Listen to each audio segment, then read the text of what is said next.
kicking it off with the bench press, I consider a just regular grip bench to be, for myself, basically if we're looking at the bar where the knurling starts, taking a thumb's length out from that knurling and then add another inch or so.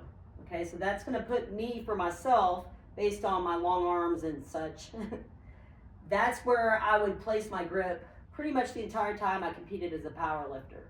Sometimes I would bring my pinky out to where it was on that ring, okay? This is a hybrid bar, so there's 2 sets of rings per side, or 2 sets of rings. But I know for myself, just that an inch away from the knurling with my thumb's length out, that's pretty much where I want to be. So just to iterate that we're not doing a close grip bench press, we're doing a standard grip bench press. So key important things for benching are if you're able to set up where you can have your feet securely pushed into the ground and use your lower body, get all that incorporated, it's going to make you have a lot more stability and strength from which to press. Okay, that's a huge helpful thing. So if we're going for like heavy sets, you want to be able to kind of use that to your advantage. I'm going to, for the sake of showing y'all here, because this bench is not designed for bench pressing, it's higher, I'm going to have my feet up to show y'all. But that's basically the most important thing with regard to the lower body in the setup.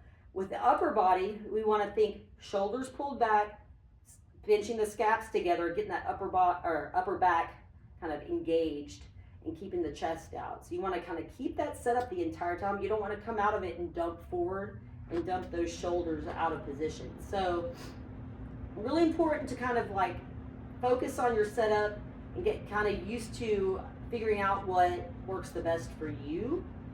And then incorporate that into each and every time that you do a set of bench or whatever other exercise you're doing.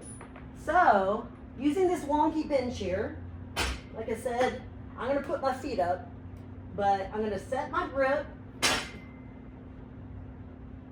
Okay.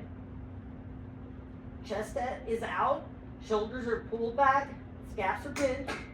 We're going to take the bar out of the rack, and then we're rowing the bar down to the lower chest and then driving it back up and behind, kind of as you're pushing it towards the rack.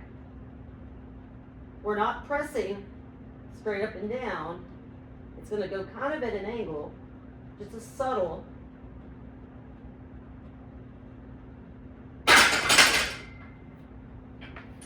Subtle drive backwards. So bench press with a barbell. Options will be doing a dumbbell bench press if you don't have a barbell to use,